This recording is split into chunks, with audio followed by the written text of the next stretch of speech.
En Comisiones Obreras negociamos tu convenio. Negociamos tu convenio. Negociamos tu convenio. Negociamos tu convenio. ¿Qué?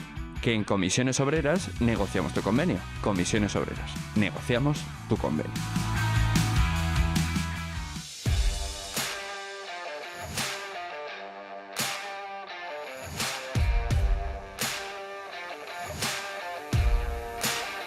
Gente con clase, el podcast de Comisiones Obreras. Hola, ¿qué tal estás? Un paso más en el itinerario marcado en el podcast Gente con clase. Todo el mundo está más o menos al tanto de que los partidos de derecha y los de la extrema derecha radical y populista suelen recurrir a lo que denominan batalla cultural para imponer en la agenda aquellos temas que les benefician y de los que pueden sacar partido. Basan esta estrategia en que incidir en la opinión pública no solo les puede otorgar beneficios electorales, de hecho, ese no es el principal objetivo, sino que les permite establecer un escenario en el que son capaces de arrastrar al resto de fuerzas políticas hacia posiciones más conservadoras e incluso reaccionarias. Con el resultado electoral de Castilla y León podemos estar ante otro escalón de esa pendiente y el último capítulo y más importante ejemplo en España. Entre tanto, los espacios democráticos en general y la izquierda en particular siguen repensando y debatiendo sobre la necesidad de establecer un proyecto que pueda hacer frente a esa guerra cultural de la ultraderecha que ha conseguido hacer tambalear los valores de las democracias liberales, las ha tensionado al menos. Algo que podemos verbalizar de manera clara en aquella frase que dijo un ex vicepresidente del gobierno. La izquierda, dijo, debe asumir que el terreno de la cultura y la ideología es tan decisivo como el institucional y el de la movilización social. Y es que puede ocurrir que la extrema derecha silvestre y simplona esté pensando en que la izquierda tiene una supuesta primacía cultural y para ellos esta sea, cómo no, un problema de primer orden. Derivado de esto, han puesto foco en que la lucha política no solo se libra en los parlamentos, en las calles o en los movimientos sociales, sino en la cultura y en la forma de ver el mundo. Ahora bien, y si estamos en esas, ¿qué carajo hacemos desde la izquierda, desde los movimientos cívicos, vecinales, comunitarios? ¿Qué hacemos desde los partidos políticos, desde los sindicatos de clase?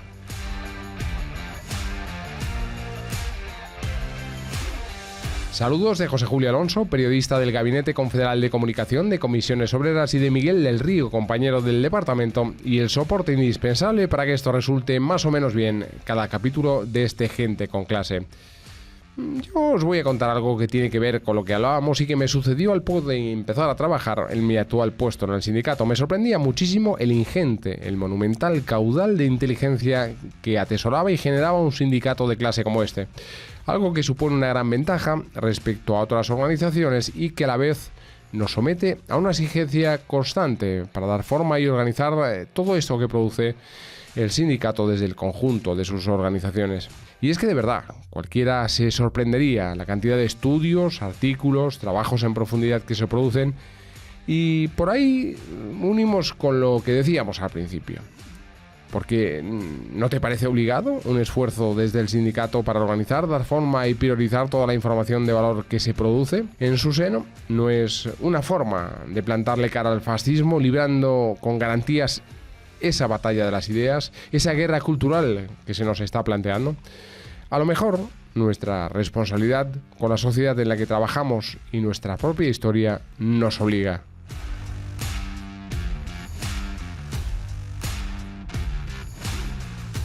Fernando Lezcano es una persona con larga trayectoria en la dirección de Comisiones Obreras y es el nuevo presidente de la Fundación 1 de Mayo, uno de esos grandes generadores de pensamiento del sindicato que tiene que seguirá siendo útil en esa batalla de la que hablábamos, esa batalla de pensamiento contra los totalitarismos, contra partidos como Vox, precisamente.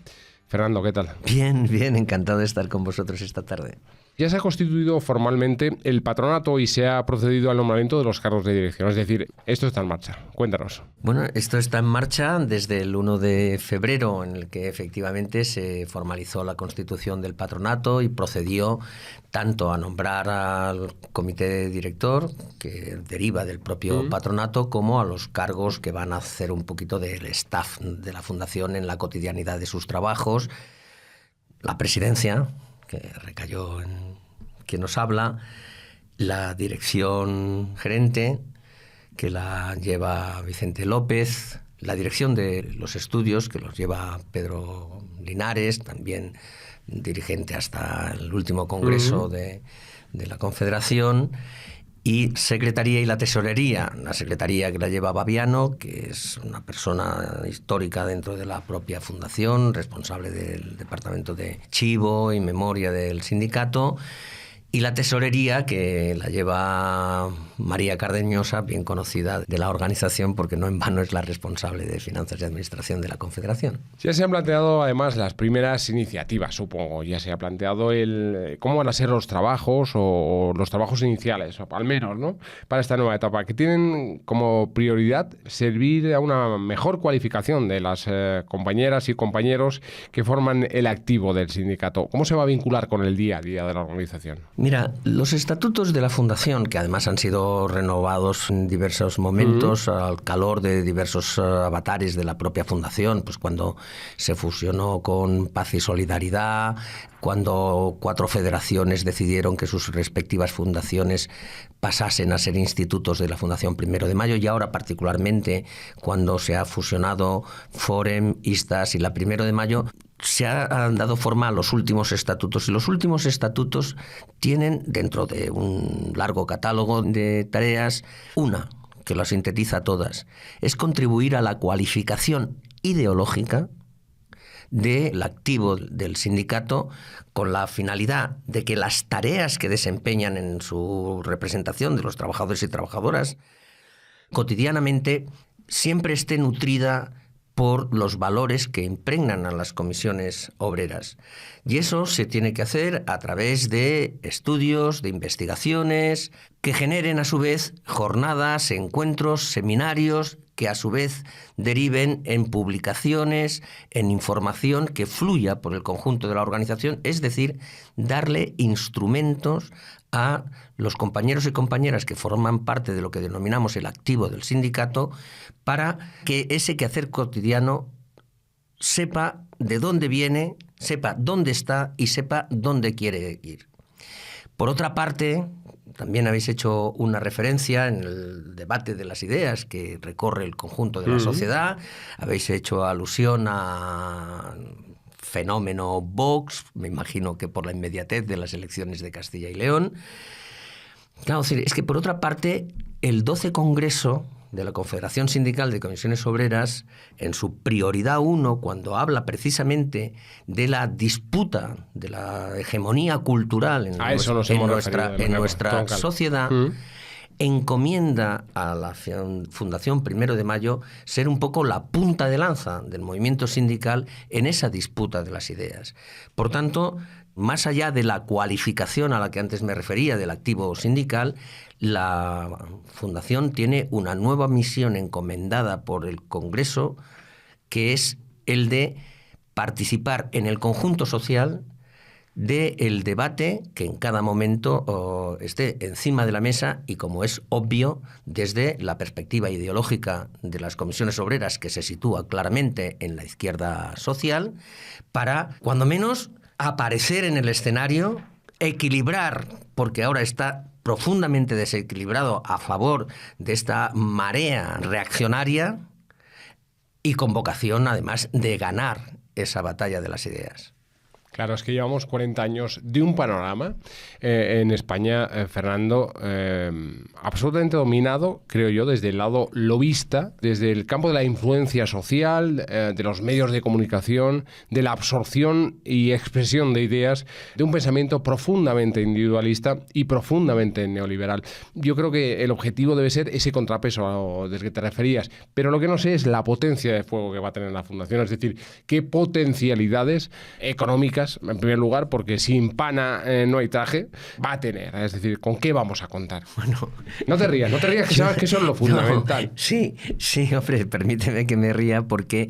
Es que esos lobbies a los que me refería, sí. Cuentan con importantes medios, con todo el dinero del mundo y con un montón de recursos. Entonces, esto hay que hacerlo... Mira, es que, a ver, más allá de mi sonrisa, no te falta razón, porque efectivamente esta es una batalla profundamente desigual. Sí. Y lo has dicho antes. Profundamente desigual, es decir, los contravalores que promueven formaciones como Vox y, si me apuras, en una gran parte que componen la derecha política de este país, representan a una clase, y esa clase es la que detenta el poder económico, y el poder económico lo mancha todo y mancha también los medios de comunicación, que son los divulgadores en primera instancia de ese esquema de valores, hasta conseguir lo que es la hegemonía cultural, que es que cualquier currito aspire a ser como ellos, cualquier currito crea que este es el único mundo posible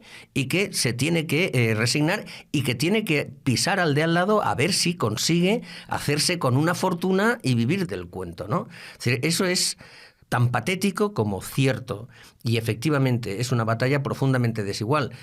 Ahora bien, la Fundación, con todo mi cariño, nunca va a disponer de los medios que disponen los de enfrente, ¿no? Claro. Ahora, lo que tenemos que tener es vocación de suplir la carencia de recursos, que deben aumentar, sin duda alguna, deben aumentar. Eso lo subrayamos. Lo enfatizo, pero tenemos que suplir la carencia de recursos con imaginación y con reflejos y con agilidad. Una cuestión fundamental ahí es abrirse más si cabe, que ya lo ha hecho, yo diría que con suficiencia, la Fundación 1 de Mayo, pero abrirse más a la sociedad, al mundo académico, a otros escenarios y otros personajes para ganar riqueza, viveza, para incorporar a toda esa gente, ¿no? que puede ser útil. Claro, esa es una de las claves cuando me refería a suplir la falta de recursos por imaginación, claro, reflejos y agilidad. Me refiero precisamente a contribuir a tejer una amplia red de colaboradores y colaboradoras que vengan del mundo académico, del mundo de la comunicación, del mundo de la cultura, que nos enriquezcan en el terreno de la elaboración, en el terreno de la reflexión colectiva, pero a la vez sean divulgadores de las ideas que construyamos en el marco de la Fundación, ¿no?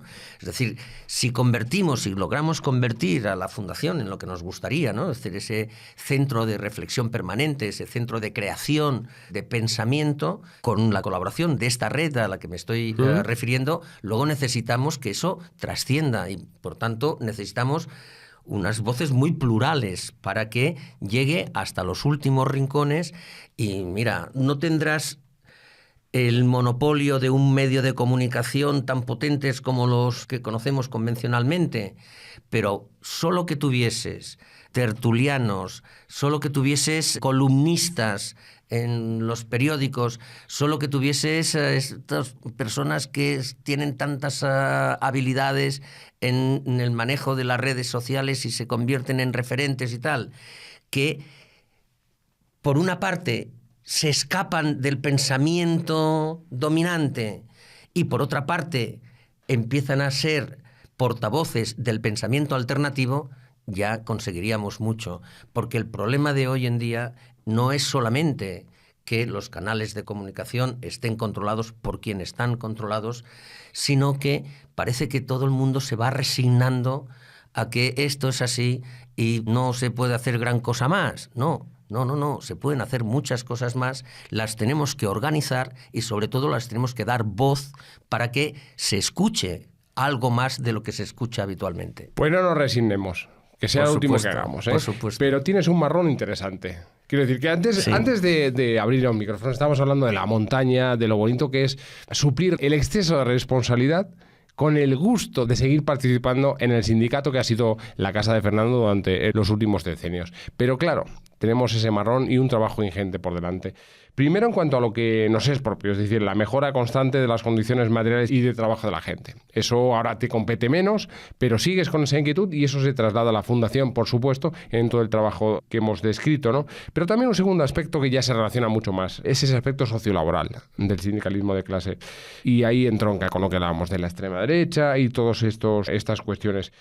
Ocurre que al hablar de batalla cultural no solo hay que fijarse en los movimientos que realicen los partidos políticos que hemos descrito, que yo no voy a nombrar más y casi te prohíbo a ti que lo hagas, ¿vale? Eso, vale, pero también en las fundaciones que le respaldan. Esa batalla es muy desigual y recordamos el ejemplo, por ejemplo, de Cambridge Analytica, que consiguió esta empresa cambiar la voluntad, bueno, este think tank, como dicen los angloparlantes, que consiguió cambiar la voluntad popular para que se posicionase la mayoría del pueblo británico por el Brexit. Y todos nos rascábamos el pelo y decíamos, ¿esto cómo es posible? Un país que ha sido... Bueno, pues pasan estas cosas. Eso no lo vamos a hacer. Lo has dicho ya, no podemos contrarrestarlo en ningún caso.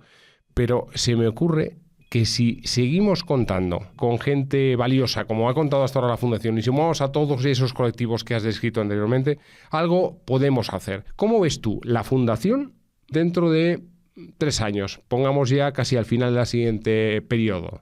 No está mal que me hagas esa pregunta, pero date cuenta de que no hemos empezado todavía, ya me estás diciendo, a ver cómo la vemos, dentro de 3 años. Esto es una picadora de carne. Bueno, déjame que te comente que en la lucha por la hegemonía cultural, en lo que hace referencia al debate de las ideas, tampoco nos podemos pensar que el único centro de pensamiento de la izquierda, política o social o sindical, son las comisiones obreras. ¿Eso es exceso de responsabilidad? ¿Vislumbro o simple modestia? No. Es un acopio de realidad y es que no puede ser de otra manera. Sí, el propio sindicato se lo plantea en sus reflexiones estratégicas. Es decir, si el sindicato considera que su lucha por la igualdad y tal tiene que sumar fuerzas con otro tipo con otros sindicatos. Para empezar, la unidad de acción con la Unión General de Trabajadores, pero ocasionalmente con otras formaciones, con otras organizaciones de la sociedad civil, ¿no? Es decir, con algunas ONGs, tal. Si se plantea, acordaros de cuando configuramos la cumbre social, ¿no? Amplía las alianzas con ámbitos de participación ciudadana que no son los estrictamente sindicales. Pues lo mismo pasa en lo que hace referencia a la Fundación. La Fundación tiene que ampliar también sus relaciones con otras fundaciones más o menos similares a la 1 de Mayo que existen en este país y entre todas también podemos tener un altavoz más fuerte y potente que el que puede tener la propia Fundación 1 de Mayo. De la misma manera que el sindicato tiene relaciones internacionales, la 1 de Mayo tiene que poder aprender y poder contrastar experiencias con fundaciones internacionales, porque todo ello va a redundar en el objetivo último, que es salir con fuerza, salir con determinación y salir con voluntad de ganar la batalla de las ideas. Eso lo voy a subrayar, lo que has dicho, la dimensión o la vocación de relacionarse internacionalmente con otras organizaciones, con otros mundos ajenos, propios también al sindicalismo internacional europeo, pero ajenos al mundo de los sindicatos de clase.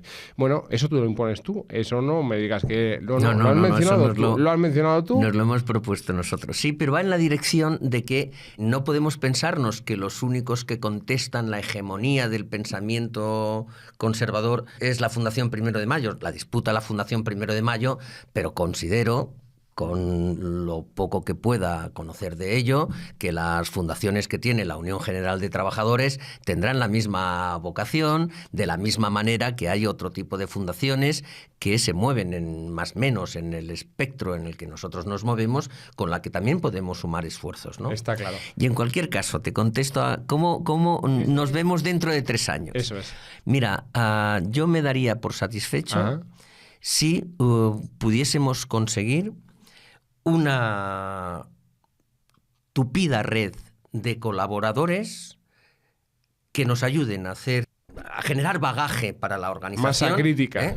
¿No? Que nos ayuden a configurar esa línea de pensamiento alternativo y que a la vez se conviertan en divulgadores del pensamiento que construyamos entre todos y todas. Me conformaría con que la Fundación fuese más conocida, empezando por dentro de las propias comisiones obreras, porque a fuerza de ser sincero, creo que es una gran desconocida no ya para los 970.000 afiliados y afiliadas, que no puedes pretenderlo, ¿no? Pero para lo que podemos denominar el activo de sindicalistas, ¿no? Es decir, que fuese conocida, que viesen útiles los trabajos que hace la Fundación, que les sirvan de referencia, que cuando tienen que ir a un debate, cuando tienen que ir a un medio de comunicación, pudiesen recurrir a un documento que ha preparado la Fundación y dijesen, oye, aquí encuentro yo lo que necesito para defenderme delante de una negociación o delante de unos tertulianos en un programa de radio, ¿no? Si consiguiésemos esa referencialidad y consiguiésemos esa red de colaboradores que a la vez se conviertan en divulgadores y demás, hombre, yo me daría por satisfecho teniendo en cuenta de que la batalla de las ideas en la que queremos meternos de hoz y coz no la vamos a saldar en 3 años. Está no sé, claro. ya me gustaría a mí, pero no me parece que los tiempos vayan por ahí, ¿no? Estamos acabando ya, pero sí me gustaría recordarte que la gente que trabaja en la comunicación confederal, vivimos una semana cuando se anunció la fundación, la puesta en marcha de una fundación, salió en prensa y, hosti tú, nos quedamos un poco el interés que suscitó esa nueva fundación, las preguntas que llegaban de cómo va a ser, cómo va a funcionar, con quién va a contar. Hostia, la gente tiene ganas. La gente tiene ganas de estas cosas. Sí, la gente tiene ganas y lo más interesante desde mi punto de vista es que es mucha más de la que habíamos pensado que podía tener interés por estas cuestiones, ¿no? Mira, aquí lo fundamental es estar a la altura de lo que la organización espera de la Fundación o de las motivaciones que la llevaron a crear la Fundación. Eso es lo principal, porque nadie debe olvidar que esta es una fundación de comisiones obreras. Por tanto, lo primero es estar a la altura de ese mandato fundacional. Pero desde luego tenemos que satisfacer las expectativas que hemos generado. No podemos generar unas expectativas que no seamos capaces de satisfacer. La frustración en este caso sería algo como una traición, ¿no? Nosotros nos vamos a empeñar en ello. Tampoco me gustaría que hubiese unas expectativas, ¿verdad?, inalcanzables, porque entonces estamos condenados a fracasar. Eso conduce al paroxismo. Claro, se meta aquí quien se meta, ¿no? Es decir, que no es esa la cuestión, ¿no? Pero es verdad, ha habido mucha expectación. A mí me parece muy positivo porque quiere decir que puedes encontrar colaboraciones que en otros momentos no pensabas que pudiesen estar a tu alcance, y de lo que se trata es de empeñarse en darles el cauce adecuado para que esas colaboraciones satisfagan las expectativas de las personas que quieren colaborar, pero sobre todo y fundamentalmente redunden en la creación de un pensamiento colectivo que es el único que tiene posibilidades de vencer en la batalla de las ideas. Vale, Fernando, pues un gusto tenerte en Gente con Clase. Quiero advertir que se te ve con mucho mejor color de piel, Sí. estás radiante, feliz y contento. Cuídate mucho, haznos el favor. Muchas gracias. Hasta aquí hemos llegado. En 2 semanas, es el plazo, y en 2 semanas tendremos otro Gente con Clase. Cuidaos vosotros también. Chao.